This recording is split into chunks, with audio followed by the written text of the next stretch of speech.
बिस्मिल्लाहिर्रहमानिर्रहीम। अस्सलाम वालेकुम। आज हम खट्टे पानी वाले बल्ले या जिसे पानी वाले पकोड़े और फुल्की पकोड़ा भी कहा जाता है, ये बना रहे हैं। रेसिपी शुरू करने से पहले अगर आप इस चैनल पर नए हैं और मज़ीद बहुत सी मज़ेदार व्लॉग और रेसिपीज देखना चाहते हैं तो ब्लैक सब्सक्राइब के बटन के साथ साथ अगर आप बेल आइकन को प्रेस कर लेंगे तो नई अपलोड होने वाली वीडियो का नोटिफिकेशन आपको सबसे पहले फ्री में मिल जाएगा। एक पाव हमने बेसन अच्छी तरह से छान लिया, ये 250 ग्राम्स बनता है। 1/4 टीस्पून अजवाइन इसे हाजम बनाएगी। नमक आधी चाय की चम्मच और बेकिंग पाउडर ये 1/4 टीस्पून से थोड़ा ज़्यादा है और आधे चाय की चम्मच से थोड़ा सा कम। बेकिंग पाउडर की वजह से ये बल्ले अंदर से खूब नरम होंगे और अच्छी तरह फूलेंगे और ऑयल भी कम जज़्ब करेंगे। बेसन में पानी शामिल करने से पहले एक दफ़ा इसे खूब अच्छी तरह से मिक्स कर लेते हैं। पानी हमने यहाँ रूम टेम्परेचर का लिया है। पानी हम यहाँ थोड़ा थोड़ा करके शामिल करें। पहले इसे थोड़ा सा मिक्स कर लेते हैं ताकि ये अच्छी तरह से यकजान हो जाए, इसमें किसी किस्म की गुठलियाँ ना बने।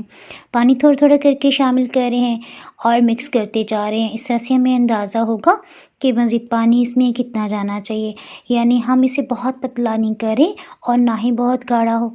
ये देखें, इसमें हमने पानी तो डाल लिया है और गुठलियाँ सभी ख़त्म हो गई हैं। खुश्क बेसन भी कहीं नज़र नहीं आ रहा, लेकिन अभी बहुत गाढ़ा है। इसे थोड़ा सा ना हम मज़ीद पानी डालते हुए मिक्स कर रहे हैं। ज़बरदस्त। बस हम मज़ीद पानी नहीं डालेंगे। 130 ml पानी गया है। ये 1 कप से थोड़ा कम बनता है और तकरीबन पौना कप आप समझ सकते हैं। अब हम इसे खूब अच्छी तरह से फेंट रहे हैं। अभी तो आपको बेसन की रंगत ज़्यादा पीली नज़र आ रही है ना। जैसे जैसे इसे फेंटते जाएंगे ना, इसकी रंगत हल्की होती चली जाएगी। फेंटने की वजह से बेसन के मिक्सचर में एयर भरती चली जाएगी। आप इसमें एग बीटर का इस्तेमाल भी कर सकते हैं। तकरीबन 3 से 4 मिनट के लिए हमने इसे विस्क किया है और ये देखें बहुत अच्छी तरह से फेंटा गया है। बल्ले या पकौड़ियाँ अंदर से बिल्कुल फीकी ना हो, इसमें हम आधी चाय की चम्मच से थोड़ा सा कम लाल मिर्च पाउडर डाल रहे हैं। इसे फेंटते हुए मैं आपको साथ साथ बताती चलूँ, अगर आप मूंग दाल के असली वाले बल्ले बनाना चाहते हैं ना तो उसकी रेसिपी भी अपलोड हो चुकी है। ऊपर आई बटन के साथ साथ नीचे डिस्क्रिप्शन बॉक्स से भी आपको इसका लिंक मिल जाएगा। ये देखें बेसन कितना अच्छा फूल चुका है और इसमें अच्छी तरह एयर भर चुकी है। आपको अंदाज़ा हो रहा होगा जब हम इसे नीचे की तरफ गिरा रहे हैं। बेसन की इस अमेज़े को हमने तकरीबन 20 मिनट के लिए रेस्ट दिया था ताकि इस दौरान में बेकिंग पाउडर जो है वो अच्छी तरह से मिक्स हो जाए और इसे फूलने का मौका मिले। यहाँ पे हमने मीडियम लो हीट ऑन करते हुए 2 मिनट के लिए ऑयल को गर्म कर लिया और 1 टेबल स्पून की मदद से हम एक जितना मिक्सचर ही डाल रहे हैं ताकि बल्ले या फुल्कियाँ या पकोड़े सभी एक ही साइज़ के बने। जनाब, अब हम यहाँ इसका नाम रख लेते हैं क्योंकि हम 1 टेबल स्पून डाल रहे हैं ना, थोड़े बड़े साइज़ के बन रहे हैं। जैसे जैसे हीट इसे लग रही है इनके साइज़ में इजाफा हो रहा है तो इसे आप बल्ले ही कहेंगे। अगर आप हाफ़ टी स्पून जितना मिक्सचर डालेंगे ना तो वो पकौड़ियाँ बनेगी। हीट को हमने लो रखते हुए इसे हल्की सुनहरी रंगत आने पे इसे हमने फ़र्स्ट टाइम टर्न किया है। ये देखें, इसमें जो बेकिंग पाउडर डाला था ना, इसकी वजह से आइस ऐसा कितना अच्छा ये फूल गए हैं।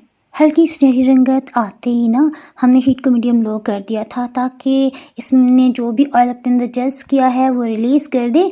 इनकी रंगत आपने खूब अच्छी सुनहरी होने पे ही निकालना है। पानी में डिप होने की वजह से इनकी रंगत मज़ीद हल्की हो जाएगी। पानी में डिप करने की वजह से इनमें जो एक्स्ट्रा ऑयल है वो भी निकल जाएगा और मज़ीद नरम हो जाएंगे। 7 मिनट्स के बाद हमने इन्हें निकाल लिया। खट्टा चटपटा मज़ेदार सा पानी बनाने के लिए हमने 2 कप पानी लिया है।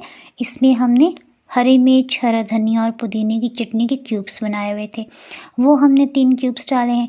अगर आप फ्रेश बनाना चाहें वो भी डाल सकते हैं। यहाँ पे हमने इमली की चटनी बनाई हुई थी, उसकी रेसिपी का लिंक ऊपर आई बटन के साथ साथ नीचे डिस्क्रिप्शन बॉक्स से मिल जाएगा। ये 3 खाने वाले चम्मच भर के हमने इमली की चटनी ली है। आप इसमें रेडीमेड इमली का सॉस भी शामिल कर सकते हैं। अदरक को जब खुश्क कर लिया जाता है तो उसे सूंठ कहा जाता है।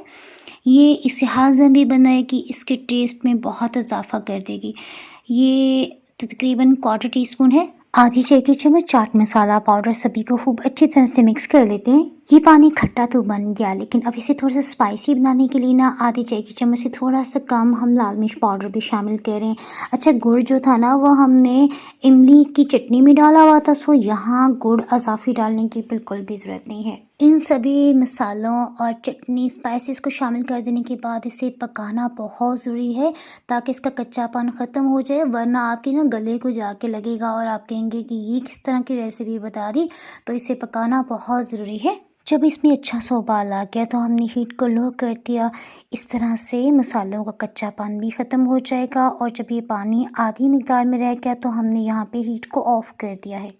दही वाले भल्ले तो आपने खाए होंगे ना, लेकिन यकीन करें ये इतने टेस्टी और बिल्कुल लाइट से बने कि सभी इनको बहुत पसंद आए और मज़ा आ गया। इन भल्लों को ना बिल्कुल हल्के हाथ से आपने प्रेस करते हुए इजाफी पानी निकाल के इसमें डाल देना है। थोड़ा सा ना चना चाट में से चने बचे हुए थे वो मैंने डाल दिए। प्याज की कड़वाहट को दूर करने के लिए हमने नमक लगा के कुछ देर के लिए रखा और इसी तरह से धो लिया। बंद गोभी, आपको टमाटर, जो चीज़ भी पसंद हो आप इसमें शामिल कर सकते हैं। और पापड़ी ये हमने घर में बनाई हुई थी। पापड़ी डालना इसमें ऑप्शनल है। थोड़ा सा चाट मसाला छिड़क देने के बाद अब हम इसे टेस्ट करते हैं। रोज़ा भी इफ्तार हो चुका है।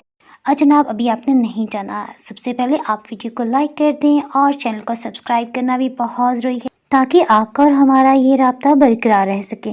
तो हमें याद रखें, फिर मिलेंगे इस मज़ेदार सी रेसिपी के साथ। उस वक्त तक के लिए अल्लाह हाफिज़।